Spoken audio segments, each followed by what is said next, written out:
Jangu.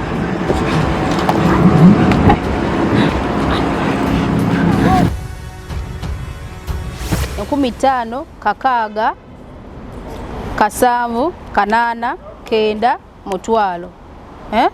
Gumu lukumi, gumu bbiri, gumu ssatu, gumu nnya, gumu ttaano.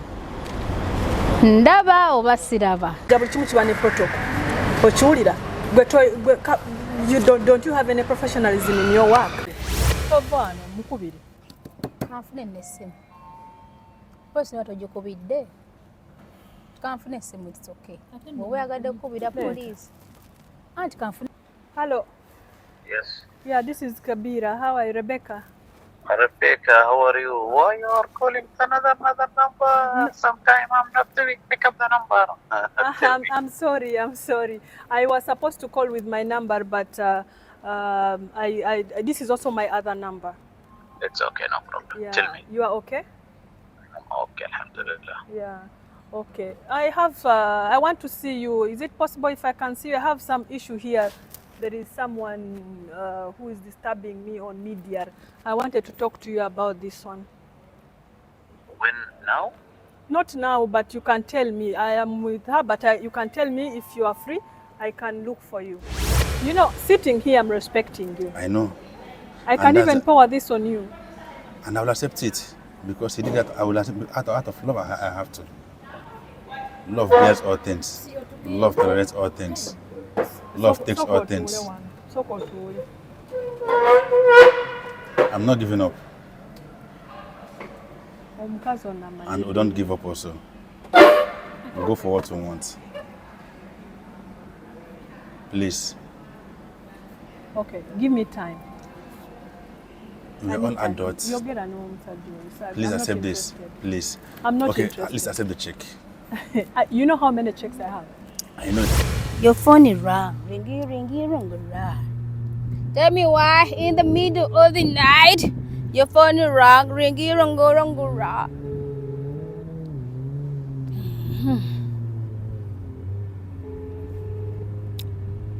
Aisha.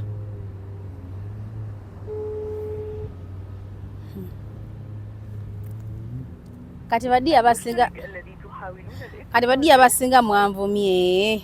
Kalina empisa embi, kalemerako, kono obufumbo bw'abantu. Badiya, ekintu ekyo ogenda kukyogera olw'okuba nti si ggwe akirimu. Ate n'ekyanjagala mbajjukiza nti guno gwe mulimo gwange ogumbeezaawo. Kitegeera oba gumu ku mirimu egikola ki egimbeezaawo. Mubyogera lwakuba nti si yemmwe.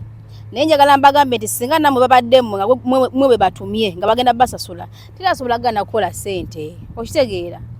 Volvate lwakuba naye yeekubye emizimu. Fe abakazi abamu nze sinnyinza okuzitwala sikwagala bintu ne mbitwala ne mane nkubulookinga kiki ennyo kitegeera. Lwakuba naye yeekubye emizimu.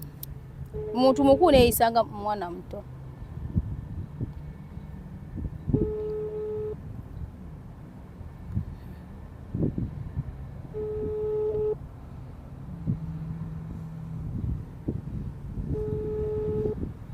Kati badiya kambabulyeko ekintu kimu.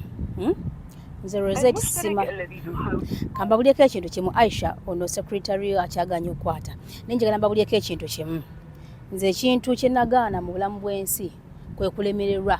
Waakiri okulemererwa nnyunu. Ebintu by'omusajja bibino omanyi we yaŋŋamba. Mu kusooka we yali ampasire yambuuza ogenda kulya ssente mmeka namugamba 10,000 dirhams yakwata bukwasi n'akola kinaalumpa. Ne mpulira obusungu ne ngamba bamugambe nti ssente jogedde mbadde ngudde eddalu mbadde nfunyeko akazoole.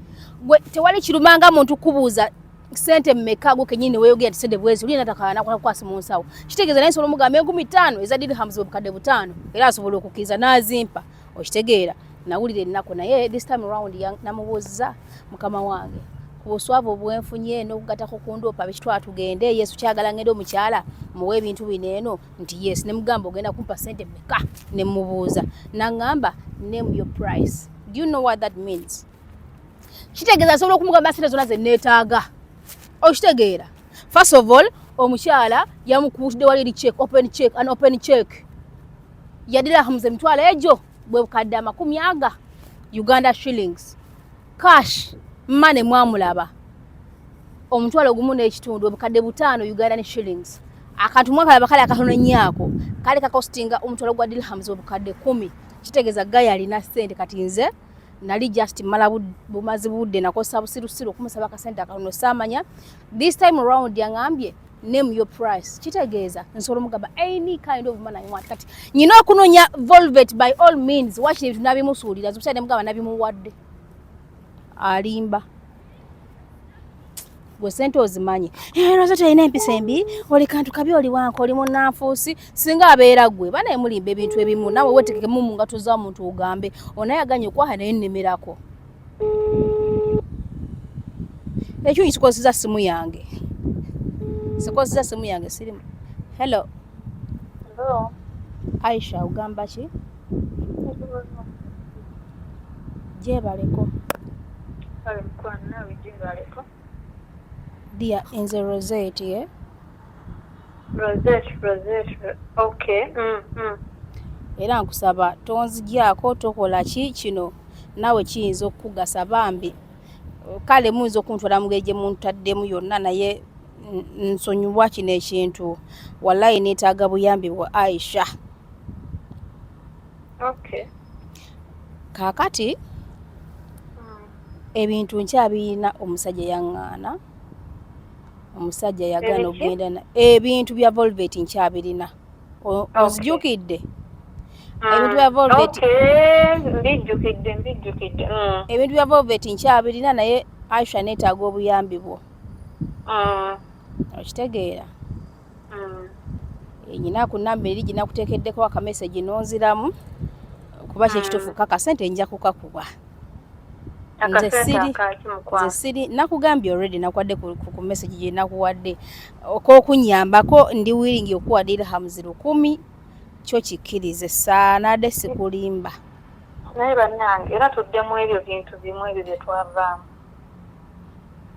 naye ate wenakutextingidde wandaze nti its okay anti kale ndaba ng'okiremerako anti nkiremerako ngenda kuwaddira mu 10 kino ndayira nti Katonda si byakulimba mbuno banze sirimba muntu ojogera ekintu mba nja kukikola so kati mbadde nsaba kiri ekintu kimu kyogenda okunzanyira nze tofaayo sigenda kino actually siga kisa ku kamera nti ngenda kuteka ku kamera kubanga nange mmanyi okitegeera kikinza okuvaamu tuyinza butabisaako okuba oli mukama wange munange yeetaga privacy ye ng'omuntu nkimanyi Aisha nekugambye sigamba ebibyo ebyonja bisa ku kamera kubanga njagala okulaga abantu kyakomawa kyakomekereza kitya naye ngamba bino ebyo wenjogera nawe it's okay just nkusaba kiri ekintu kimu nkusaba ombuulire sawa zino Volvate ali luddawa ali waka ali ku mulimu ali luddawa sijja mugamba nti gwandagiridde wabula nyamba kubanga talina gwe weka ina abaana ab'enjawulo kitegeera nze gwendagirira waali kati kamaama siri musiru kyenkusa kiri ekintu kimu sigenda biteeka ku kamera trust me ate nkugambye nze ogenda kuntekerako ennamba y'essimu ngenda kutekerako dira mu 10 owulidde nze kyenfa ate n'ekirala nze gundi yampadde screenshot nandaga nti Volvate ali interested kubanga sawa zino kale alinga oyo mukyala matakombiiri nze kati njagala nkubuulire bayogedde n'omusajja ng'olaba nti ayogera bulungi bali very okay okitegeera just tulakwa nze nkubuulira just lwakwa nti bya kamera oli matakombiiri boogera namulabye nga siba mudamu namugamba kati ndi free osobola okunkubira omuntu gwatali interested in lwaki asobola okumugamba nze nkubulya Aisha sajja yapale screenshot sobola okujikuweereza namugamba nti right now ndi free you can call me simanya I was sleeping screenshot njino musajja agimpadde she's interested ne just at a camera atenze ngana ngo omuntu nitego kuteka kamera ebintu byange anti kati bimuwe nga tekuli kamera bwe babanga bagenda kuwagana bimuwe nga tekuli kamera kale sigati awo kamera Achobo nkulya kiri kintu kimu sobola musanga wanze mpe namba y'essimu ngenda kutekerako dirhams 10 kati ali luddawa anyway yayogeddeko nange nga ngamba tulina gye tulaga ne mugamba seewulira bulungi sijja genda kati simanyi oba bagenze oba tebagenze wa gwe mukubireko omugamba oli waagenda kudda kati tasobola mukwano yamblockinga kati nze nzirako Okumbulookinga? Ngenda Aisha ngenda kuwa dirhams 10 kino nkubulya mazima sirimba. Ngenda mu 10 omanyi kye ngenda ofiirwa. Anti kati sigenda kumugamba ate gwe osubidde gwe weko omukozi gwalina. Nze nsobola okumulaga nti nosobola n'okumutracinga nze okitegeera. N'ekyokusooka ali interested nze screenshot omusajja gye yampadde. Omukyala just yeekoza lwa kwabya kamera naye ng'asobola okukkiriza. Nze nkubuulira. Oli gayi yakolamu alina ssente zo maye alina wano company namba gya running amayesere zayingiza olunaku omwezi. Just the Volvate akayesiriwaza amatako mbiri akkiriza asobola okukkiriza. Kale sijja bisa mu kamera kale. Kati olaba bangambye bagenda kwazuma muza naye simanyi oba eno oba eri side. Oba kyalujja oba Dubai. Bagenze kwalimamuza. Kwatirira munsooke ndabe. Kati mukubireko nkuddire. Mubuuze enkudde gwe mulage nti oli mu kugendayo maybe ombulye either Dubai side oba Sharjah side. Bwe namugamba nti ŋŋendayo. Nzo okulabira just kanzire mu message. Nze nzire mu nkubire. Kale kankulindemu katono. Matako mbiri. Omusajja yampadde screenshot nga amuzeemu nga sina mukambo namugamba I'm sorry I was sleeping can you call me now? Ani amulimene mulizise so kati ali abakyala abamu babeera just beekoza kyekitenga l'omukyala omu gwe bagenda okusurprise gwe baawe ebintu bamugamba akole ki yali abyagala ne nazannya bubi. Owadde kamera oba kito tunulya muntu gutwala bintu byokkiriza gwamanya omuntu tomwagala gutwala bintu baya basi. Nze namugambye naye amazi ya block siyasobola kwogera naye atwala ebintu naye musajja yalemeza mu bintu gwe twala. Ona nadamu nankubira I don't know. Ataddamu kukubira mbeera mukubira naye nga story mwagiraba abavuma mwena mwanvuma. Ebintu nkyali nabyo cheke mweri yadira emitwalo 2. Kasha akyalimu wa mutwalo gumu kitundu ne ka gift kafe kali ako mutwalo ogwa dirhams kakyalimu. Kati Volvate nga yo muntu ya blocking ashasoba mukubira ne ku WhatsApp sikyakola kisasobola kumufuna. Naye nze siri muntu atera okulemerwa kiri okulemerwa nkola ki nyono nate basinga mukimanyi lwa kwa mwesiriwaza. Ba followers banga abamu mukimanyi ne mukola ki abamu sivuma mwenda naye abamu mukimanyi nti nze wakiri omanyi kitegeeza omuntu okugamba name your price. Do you know what that means? Name your price. How much are you gonna give me? Name your price. Do you know what it means? Kitegeeza you can say any amount of money that you want and he will give it to you. Ola omugamba njagala emitwalo 5 ejja dirhams as long as nekoza omulimu ogwange. Oba nabimusulya busuulizi oba kigenda kubeera kityaze Volvate nyina okumuwa ebintu oba yagala batagala siddayo nabyo waka wonna wembeera mufunyo ntajja kunkubira nja kuddamu mukubire bange eriyiseewo. Naye matako mbiri sente azagala naye yeebuzaabuza musigenda bisa ku kamera zenfuniramuwa abantu bana amanya kyakomekereza kitya.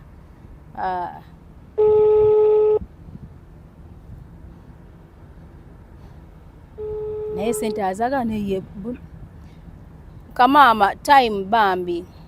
Rozet nkukubidde screenshot gisomye ku WhatsApp yo. Akuzeemu Sogedde naye just nkuwedde message. Jadi yakugambye gye mulaga. Kale kankisome kamama. Thank you so much. Ugenda kutekerako namba ye. Tobiteekayo. Atotya ne kyobonkolya ntekerako mobile money number ba Airtel namanya gereeta. Mu dakiika 3 ojja kuba okiriyalingiddwa. Kale beera bulungi.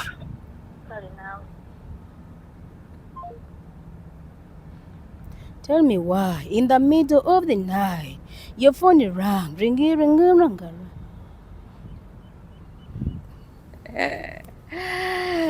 Hey! Almamza beach, Sharjah, Really? Oh. Tell me why in the middle of the night your phone rang, ringy. Tell me why in the middle of the night your phone rang, ringy. One question. Who is the fucking Izamanda? Is it never like who is the fucking Izamanda? Tell me why in the middle of the night your phone rang, ringy. Tell me why in the middle of the night your phone rang, ringy. mutugobere tugendeyo simala tugende kamera gije wama tugende kati mbabuulire bamikwano ze Eva nkibagamba era basinga abagoberezi bange bamanyi nti Rozet amalaga wanika okwonoona wakiri akola ki ayonoona okitegeera ate mu byonna Katonda yampa amazima saagala akozesa bukumpanya na bukujjukujju kubanga no Kingsley bwe mbanga njagadde bansobola okubulawo n'ebintu binagenda kunsanga wanaye njagala nnyo okutuukiriza omulimu gwange bwenyina ogutuukiriza saagadde kupelaga waji tumunoonyereza tusookedde eri ujolengera eri gye tusookedde tujja mpolampola n'ekintu kitumulengedde tannatulaba waali ali ne bebi oba bebi wuwe oba waani simanyi waliwo n'abaana abali around abazanyi oba babe basibabe I don't know naye tugendagenda mpolampola nze simala gatya tibajja kulimba ale kintu kyenayogera muno mu bulamu bwensi nabagamba mumwali mundabyeko nga nemere nnyo ku musajja nze ntya ekitonde ekisajja naye omukazi nga ntumiddwa kwayangamba nja kukuba nja kukola ki biki twatugende kaakati atubeere ready ebintu bino bakire bikasikopu kasusi n'enziruka ama kameramani wange ale siga bita ku kamera abagoberezi bange banategera batya nagenda mbanyuza ne bagamba bannange omukazi n'omunange yaganira ddala ate munnange omukazi ate simaka twatugende kati nze siva ku kitu kasikoze eki asikimaliriza siva ku kintu nga sikikoze eki sikimaliriza obusi yangamba name your price tozudde tutandikidde eri an open beach eri shawja tugamba wa wali takombiri kyokka tunudde eri naye nga oba akasuka bikasuke oba nkola ntya oba nsukali neekazaamu simanyi naye nga mbimuwa ekiro kya byonna ayinza okuba nga yakkakkanye kubanga nziga yampadde screenshot yes nga yamuzeemu yampadde screenshot nga yamuzeemu mbukati munange osobola okunkubirako kati bebu nakabebu yandeka akabebu kale saala kuwayiriza naye nga yamugambye nti now I'm free, you can call me if you're not interested. How dare you let someone call you and you talk? You're not interested in that person, so why is he calling you for what? Matakombiri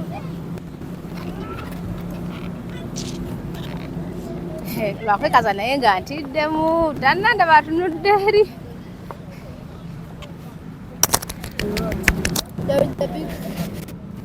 Let me see. Nah.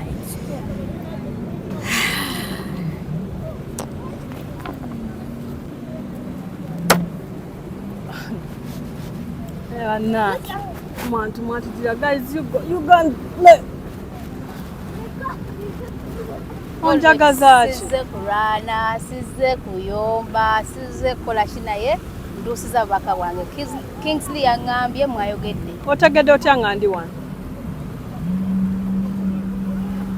nze sobola kula muntu nga badde njagadde banga limaze wano mu Dubai mu UAE TALI ya Dubai mbasobola kulula muntu no Rozet onjagaza ki Volvate kyenazudo oli matakombiri matakombiri kitegeeza ki like obuzaabuza enfaayo nze yangambye Kingsley mwogera kati okay yakugambye oyina bukakafu ki screenshot njirina yagimpadde ewe wayagala asobola okugikulaga notukana okumugamba nti kati nkubiraako ndi free. So if you don't love someone, then why do you let him call you back? Mwogere mgena bwogera kusha. That means okay, obuzibu bwo kyeki njaga ategera obuzibu bwo kyeki. Okay, my problem is accept these things from him. Lwaki onkako ku accepting ebintu bye saagala? Kale Volvate kati kanzi kakane. Harriet soko jjo nkwatireko omwana. Guys, be careful, eh? Abo baana bo okola otya? Oyo mwana wuwo Never, guys, be careful with the car, okay? Move away. What?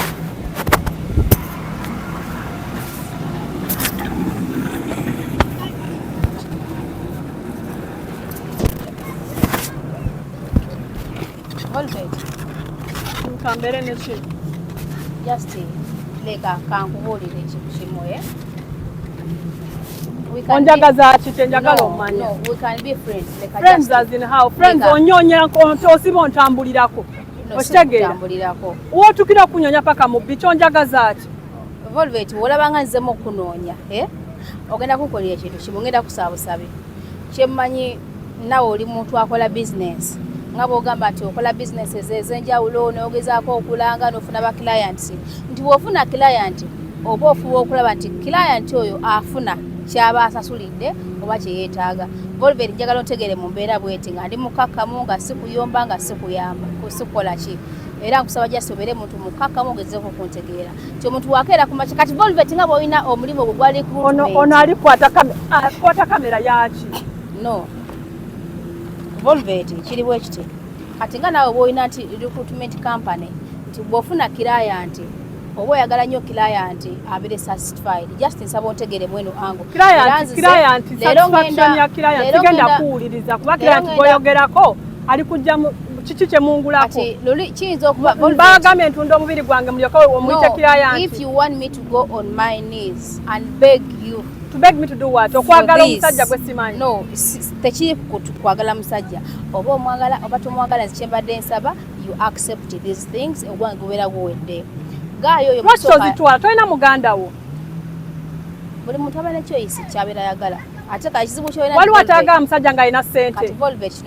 lwaki topepereza muganda wo n'omugamba naye waliwo omusajja alina ssente katumutwale bagambe zenna tezimala anti kati tamumanyi kati ze banjagala mumanyise amanyi ggwe kati nze amanyi nnyo njagala twogeremuko just nga abakyala n'abakyala Volvate nze ono asobola okera ku makyala nengamba nti sigenda tuteekayo eno videos nenga sigenda giteekayo as long as tukanyiza ffe nga ffe nengamba nti sijja kugiteekayo kitegeera nenga kyembadde ngezaako okusaba kaayo ono kati n'okubuulira ogezangako Nyondo ogezangako n'oteekayo anything nengeza nendabako just publish tolaba mbu weeraga tolaba mbu weefula wakabi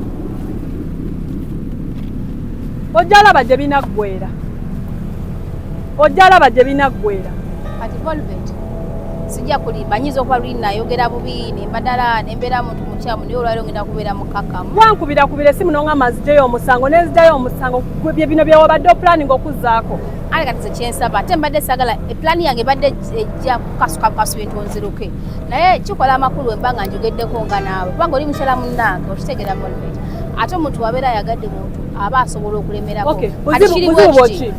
obuzibu wange Volvate kkiriza ebintu bino kabireti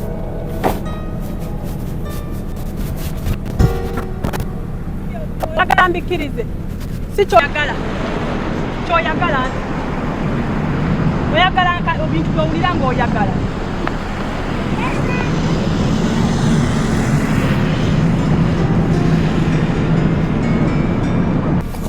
onjagaza ati mukazi gwe ntambulirako ate ngenda kubyongerayo what is it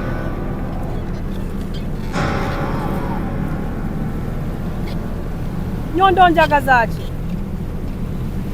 kino kyokoze tekirina makulu oba ozaagala zitwale oba nakuba sizisuddeyo bulungi simpe zitwale Nyondo oyagala nnyo okumanyira Nyondo oyagala nnyo okumanyira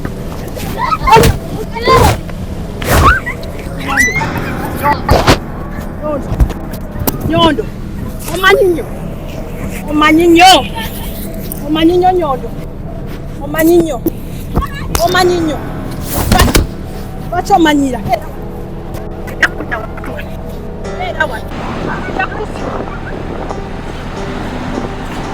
okozesa kujja mu maaso g'abaana bange teeka n'okunde genda oddamu kumpi Nyondo njagazaani kirabemu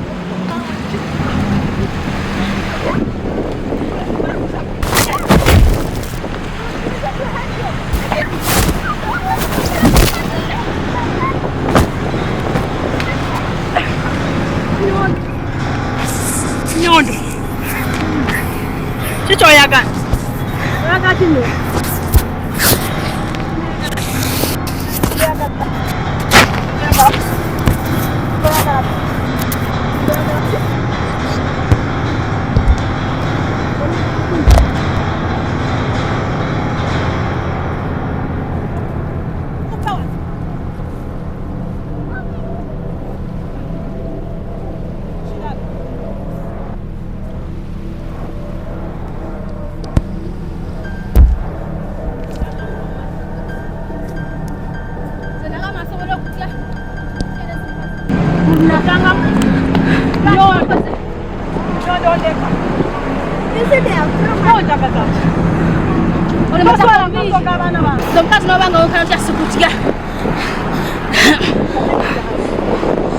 Jangu.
I'll come for you next time. It's not over. Oli malaya. Wetunda.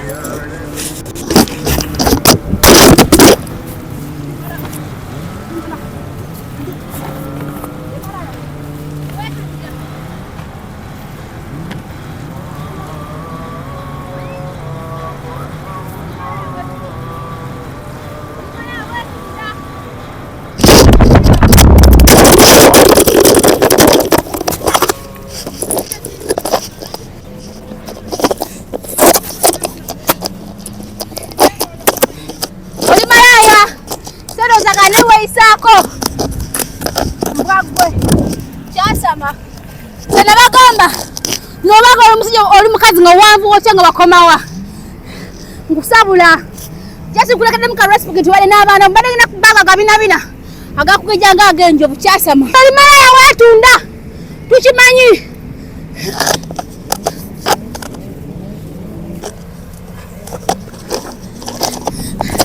ayina ekyokusooka seza mukama wange kimanyi ozaagala era omwagala oli malaya wetunda webuzabuza mbuvovi kyasama kale singa omusajja badde ategera nabiwa omuntu omulala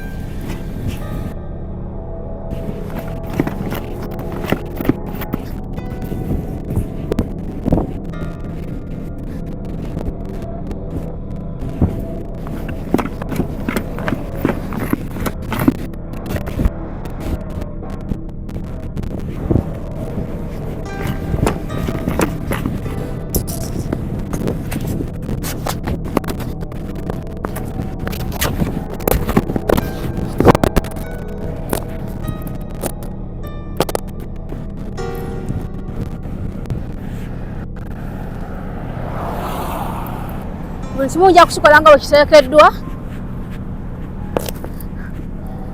Kingsley ekyo kiri nti neetagayo kasente, nja kwetagayo kasente akalala kubanga ngezezaako omulimu gwange ngukoze. So my boss, the truth is I have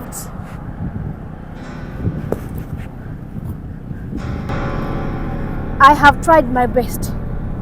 Completely, she has refused your gifts. Okay? But I need some more payment. I'm suffering a lot. She's beaten.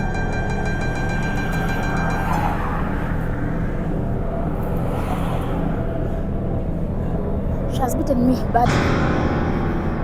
She has given me more than enough. But I've given her too. You know what? Kati nze kambabulire. Tumuli mukirimu. Bino bina kusigalidde. Bino gema kulu.